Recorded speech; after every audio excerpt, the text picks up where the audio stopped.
family members, and welcome back to my channel.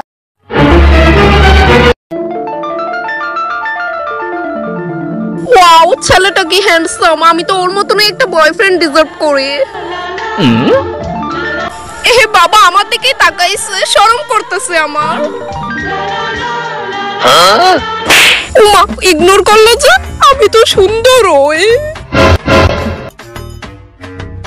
আরে, কার wait করতেছে ও? তার মানে ওর গার্লফ্রেন্ড আছে। রিলেশনশিপ হওয়ার আগে ব্রেকআপ। ওয়াও। কারো দেখা স্মাইল করছে। ও, এটা ওর বন্ধু, তার মানে ও সিঙ্গেল। বাবা, তুমি আইছো? এত দেরি করলা কেন? এক্সট্রিমলি সরি মাই লাভ। আর তোমারে না ফোনে কইলাম পিঙ্ক কালারের মধ্যে ফুল ফুল শার্টটা পরে এটা।